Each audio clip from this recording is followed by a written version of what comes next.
మీరు ప్రధాని వద్ద సమయం ఇప్పిస్తారా? లక్ష్మణ్కు తెలంగాణలో చేసిన కులగణన మీద అనుమానాలుంటే నివృత్తి చేయడానికి సిద్ధంగా ఉన్నామని బీసీ సంక్షేమ శాఖ మంత్రి పొన్నం ప్రభాకర్ గౌడ్ తెలిపారు. ఈ మేరకు ఆయన ఇవాళ ఒక ప్రకటన విడుదల చేశారు. డెడికేటెడ్ కమిషన్ వేసుకున్న 1,00,000 మంది ప్రభుత్వ ఉద్యోగాలను పారదర్శకంగా సర్వే నిర్వహించామని తెలిపారు.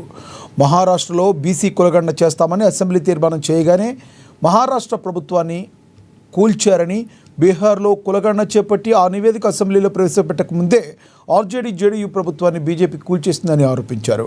జార్ఖండ్లో బీసీ రిజర్వేషన్లు పెంచుతామని అసెంబ్లీలో తీర్మానం పెట్టగానే తప్పుడు కేసులతో ఆ రాష్ట్రం సీఎం హేమంత్ సోరెన్ను జైల్లో వేశారని, అటువంటి చరిత్ర బీజేపీ కేంద్ర ప్రభుత్వానిదని తీవ్ర ఆరోపణలు చేశారు.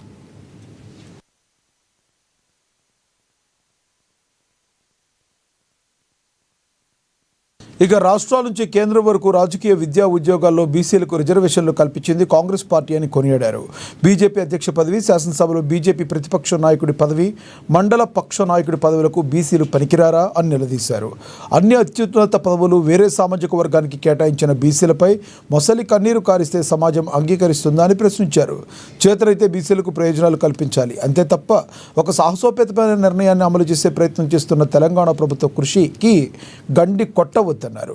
బీసీలకు 42% రిజర్వేషన్లు పెంచుతూ చేసిన బిల్లును ఆమోదింపజేసి బీసీలపై ఉన్న చిత్తశుద్ధిని నిరూపించుకోవాలని డిమాండ్ చేశారు.